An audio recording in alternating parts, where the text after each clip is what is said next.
釣れてます。あー、惜しいね。どうもどうも。釣りといえば、玉城ゴキ。ということでね、今回は、春のバチパターンやっていこうかなと思います。ということで早速、行ってみよう。レッツゴー。さあ、見てください。もう釣れてますね。ね、彼はバチパターンではなくてね、普通にミノを使ってるんですけど、僕はね、バチパターンの、こういったシンキングペンシルを使って釣っていきます。あれもう寄ってきてます。ナイスです。イェーイ。ナイスマン、イェー。マットさん釣りました。Perfect. Perfect, yeah. Best time ever. Best guides ever. Best captain ever. Best fishing ever. Nice fish, yeah. 20 catch. Yeah, 23 right now. 23? Yeah. さあ、ということでね、バチパターンやっていきます。まあ、基本的にはね、この釣り簡単です。投げます。で、簡単。巻くだけ。ね、やっていきます。ただ巻くだけです。ほら、今当たりましたよ、これ。ね。結構これね、難しく言う人いるんですよ。すごい難しく言う人いるんです。でもね、実はそんなに難しくない。ね。ただ巻くだけっていう、そういう感じですね。まあ、イメージとしてはまあ、いわゆるバチって呼ばれてる誤解が、水面を漂ってる状態を、作る。ね。演出するっていう、まあ、釣り方なんだよね。まあ、比較的、ほんと釣り方としてはほんと簡単で、初心者でもよく釣れるのがこのバチパターンの特徴。さあ、実際に釣っていきます。今ちょうど投げているのは明かりがあるところの暗い側です。そこから明るい方に引っ張ってきます。今当たりがありました。ありませんでしたね。これを、ゆっくり、ね、引っ張って水面付近をこうふらふらと泳ぐバチをイメージしてこうやって食わせていくわけですね。ヒットです。ストライク。イエス。比較的簡単に釣れます。こんな感じで。あ、いや、no. サーフェイスシンキングペンシル。OK。こんな感じです。ナイス。Yeah。よし。OK。はい、こんな感じですね。まあ、見てもらうとわかるんですけど、本当にただの棒。ね、これは俺が自分で作ってるやつなんだけど、もう本当ただの棒。設計するのにこの形だけだったら30分ぐらいでね、設計できます。ほんとそれぐらい簡単な棒です。ただね、ただ棒で引っ張ればいいってもんではなくて、やっぱりこうある程度こう波を切りながらしっかりとこうちょっとこうフラフラするようにっていうのはイメージして作ったもの。まあ、だからまあデザイン的にはそんなに難しくはない。だからまあ一応考えて作ってるよっていうものなんだけど、まあとりあえずねこんな感じで、ほんと巻くだけで意外と簡単に釣れるのがこのバチパターン。で実際にこのまあ、やってみるとわかるんだけど、バチパターンってね、バチいないと釣れないでしょって。ね思ってる人いるでしょ。そんなことないんですよ。実はね、バチパターンって、バチいなくても、普通に釣れるときあるんです。てかむしろ普通に釣れるんです。だから、そんなにバチいないからといってね、ダメってことない。あれ釣れてますね。隣ミノです。はい、ありがとう。次行ってみましょう。Good size? Small. Oh. Okay.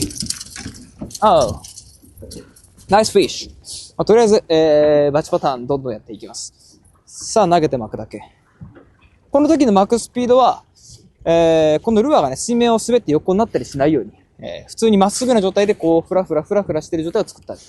これだけです。で、彼はね、マットさんは隣で、ミノを引っ張ってるんですが、バチがいたから、バチが見えるからといって、バチのルアーじゃなきゃダメってことも実はないんですね。普通にミノでも釣れます。ただ、その変色してるようなやつを釣っていくときっていうのは、まあこういう棒状のルアーが非常によく釣りやすいっていうイメージですね。作りました。ヒットなかなかいい、当たりでしたね。で、実際こうかけてるの見てて気づいた人いると思うんですけど、基本的には巻きっぱなしなんですよ。巻きっぱなしで、要はこう、ちょっとした流れのなんかを漂わせてるっていうだけの釣り方。非常に簡単です。お、ヒット。ナイス。おう。フックオフ。OK, again. はい。こんな感じで、簡単に釣れます。で結構このボートからやってるから簡単に釣れるんだろうと思ってる人いると思うんですけど、バチパターンの時って、そんなに、なんていうのかな。まあ、確かに毎回ではないんですけど、いい日だったら、別にボートじゃなくても、普通に、そうですね、河口とか、あとはちょっとしたその河口からちょっと上がったぐらいのところでも、比較的釣れたりします。ありがとう。まあ、特に春先、そうですね、早いともう2月ぐらい。で、もう始まって、長いと6月ぐらいまでやってるんじゃないかなと思います。まあ、あとはその地域によってね、だいぶ違うんだけど。でも本当でも春ね、シーバス釣りたい人はね、ぜひ俺と一緒に行きましょう。きっと釣れると思います。さあ、あと1匹ぐらいね、シンキングペンシルで釣ったら次はね、違うパターンのバチ、ね、バチパターンの攻略法っていうのをやっていこうかなと思います。さあ、表層で釣っていきます。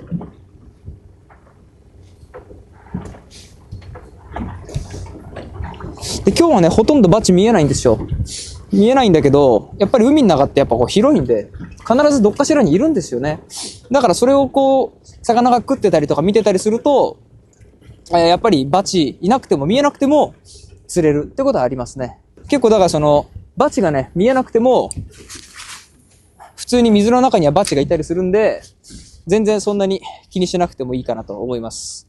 普通に巻くだけで、バチを意識しているようなシーバスであれば、割とバチが見えなくても簡単に釣れることよくあります。で、反応がなくなったら、少し投げるコースを変えてあげる。これだけ。少し変える。もう本当に、まあボートの場合は、ね、立ち位置が極端に変えられないんで、投げる場所をまあ5メーターか6メーターずらす。これだけでも全然違いますね。結構、これで釣れることあります。ぜひやってみて。マジで。あとね、このバチパターンを狙うときのタイミングについてなんだけど、まあ俺の中では基本的、夜になって上げからの下げ。ね。流れが大きく効くタイミング。まあ、いわゆる大潮とか中潮のタイミングがベストっていうふうに俺は考えてるんだよね。ただ、毎回そうではなくて、いきなり若潮の時にバットを開いたりとか、小潮の時にドットを開いたりとかね。そういうのもあるから、一概に、この日に行っときゃ間違いないよっていうのは言えないんだよね。ただ、流れがある状況であれば比較的釣りやすいっていうことで、まあ俺がバチをやるときっていうのは基本的に潮が動くタイミングの時を狙ってやることが非常に多いってこと。あとは川の流れを利用したりとか、雨を利用してバチパターンっていうのをやるときもある。そういうこと。当たった。ほらね。もう一回言ってみよう。ヒット。OK。まあ、ミディアムサイズ。OK。ね、こんな感じで、比較的簡単に。よいしょ。まあ、結構ね、本当難しくね、動画で説明してる人いるんだけど、実はそんなに難しくね、もう投げて、ゆっくり巻くだけ。ありがとう。あと実際にこの、まあ、今俺ライトの周りやってるんだけど、川でやるとき、ね、投げる方向。どこ投げたらいいかわかんねえよって人いると思うんだけど、基本的には川の上流側に向かって投げて、竿を立てて、ゆっくり巻いてあげる。あとは使うルアーの種類とか、あとは自分の狙いたい水深に合わせて、竿を上げたり、下げたりしながら、狙い水深を変えながら釣っていく。これが、危ねえ。危ねえ。dangerous. very dangerous. Yeah.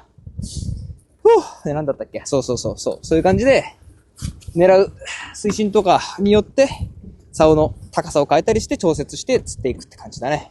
で、またちょっと投げる方向についての話なんだけど、まあ基本は上流に向かって投げて、まあゆっくり巻く。これだけ。で、下流に向かって投げて巻くときはさらにもっとゆっくり、もしくはほぼ巻かない。ね。ルアーが流れの下流に入ったときはほぼ巻かない。これをやってやるとよく釣れます。食いました。一発です。パターン。Yes, パターン。Okay. Oh, nice, big size. Yeah. Oh, strike! Yeah. Oh. 今、あれですね。タイミングってやつですね。これ、地合いって言うんですけど、こっちがかかりました。そうすると、これがかかったタイミングでまた隣もかかる。この時は、とにかくですね、こういう時実際に岸からでもあります。そういう時はもうすぐに釣って、写真を撮るのも大事ですけど、逃がして次を狙う。こうすることによって、数、サイズともに伸びてくると思います。ありがとう！ぜひやってみて。まあ、ということで、おさらいなんだけど、基本的には、流れのある場所でバチを、意識したシーバスを釣っていくときは流れに対して上に向かって、上流に向かって投げて釣っていくのが俺のやり方。で、場合によっては下流にもゆっくりを流して釣っていくんだけど、そういうときは上流から流すときよりもゆっくり巻く。ね。これだけです。めちゃめちゃ簡単。ぜひやってみて。さあ、ということでね、今、シンキングペンシルでやってたんだけど、シンキングペンシルでやってて反応がなくなっちゃった。ね、食わなくなっちゃった。そういう時は、こんな感じの、バイブレーション。ね。バイブレーションなんだけど、ちょっと細身のバイブレーション。そういうのを使ってあげると、バチパターンの時結構よく釣れる。ね。ってことで実際にね、今、やってみましょう。バチパターンの時ね、まあ、知ってる人はいると思うんだけど、よく釣れます。シンキングペンシルでやってダメなのに、ほら、ね。バイブレーションだと一発で食うんですよ。だから結局その、シンキングペンシルを使って食わないなっていう時に、実際にこう、細身のバイブレーションを入れていくと、全然食ったりする。で、実際にバチが見えなくても口を開けてみたら、バチがたくさん入ってるってこともあるわけですね。まあ、いわゆる底バチってやつです。はい、釣れました。うしょーキャッチ Nice, dude. Oh, thank you. Oh, キュート。かわいいサイズです。はい。Oh. ね。こういう風に釣れます。これはボートだからじゃなくて、おかっぱりでも同じです。僕は普通にシンキングペンシルでやって反応がない時っていうのは、バイブレーションをゆっくりただ巻きしながら、スーッと流れの中を流されてくるように使って釣っていくことよくあります。ね。だからシンキングペンシルじゃなきゃダメだっていうことではないっていうのが伝えたかった。そう。ありがとう。またね。はい。さあ、ということでね、今日はね、こんな感じで、簡単にバチの釣り、俺の釣り方をね、紹介していきました。今回はね、アメリカから、マットさんがね、一緒に釣りしないか、釣りしたいなっていうことだったんで、ボートからやっていきました。まあ、こんな感じでね、俺と一緒に魚釣りしたいなって人いたら、ぜひ連絡してみてください。ということで、じゃあまた、バイバイ。